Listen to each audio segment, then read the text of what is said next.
কখনো কি ভেবেছো কেন আমাদের জীবনে কষ্ট, দুঃখ আর কঠিন পরীক্ষা আসে?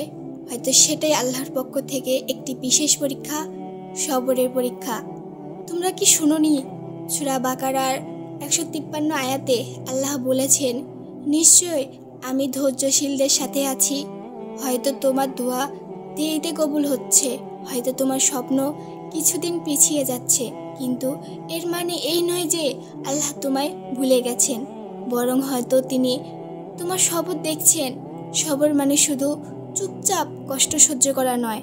সবর মানে হলো আল্লাহর ওপর ভরসা রাখা, বিশ্বাস করা যা হচ্ছে তা আমার মঙ্গলের জন্যই হচ্ছে। মনে রেখো, প্রতিটি কষ্টের পরেই স্বস্তি আছে। সবর করার মানুষেরাই আল্লাহর সর্বোচ্চ কাছের বান্দা। তাই শিখে নাও সবর করতে। হয়তো এটাই তোমার জন্য আল্লাহর সর্বোচ্চ বড় পরীক্ষা। সবরই হলো মুমিনের শক্তি, আর সবরের পরীক্ষা জান্নাত।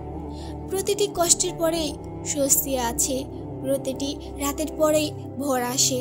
আজ তুমি যে কষ্ট সহ্য করছো, হয়তো সেটাই কাল তোমার জন্য রহমতের দরজা খুলে দিবে। সবর মানে হেরে যাওয়া নয়, বরং নিজের ভেতরকে শক্তিশালী করা। যখন দুনিয়া তোমাকে ভেঙে দেয়, সবর তখন তোমাকে আবার দাঁড় করিয়ে দেয়। একদিন এই দুনিয়া ছেড়ে সবাইকে চলে যেতে হবে। সেদিন টাকা, নাম, মান কিছুই কাজে আসবে না। কাজে আসবে শুধু তোমার সবর আর আমল। যে কষ্ট তুমি আল্লাহর জন্য সহ্য করেছিলে, সেদিনই সেই কষ্টই হবে তোমার মুক্তির কারণ। আসল সবর হলো যখন তুমি প্রতিশোধ নিতে পারো, তবুও ক্ষমা করো। যখন সবকিছু ভেঙে পড়ে, তবুও আল্লাহর ওপর আস্থা রাখবো।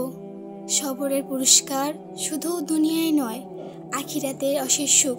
দিনী ভাই ও বোনেরা, আমরা সবর করব, যা কিছু হয়ে যাক না কেন। বিশ্বাস রাখবো আল্লাহর ওপর। হে আল্লাহ, আমাদের সবর করার তৌফিক দান করুন।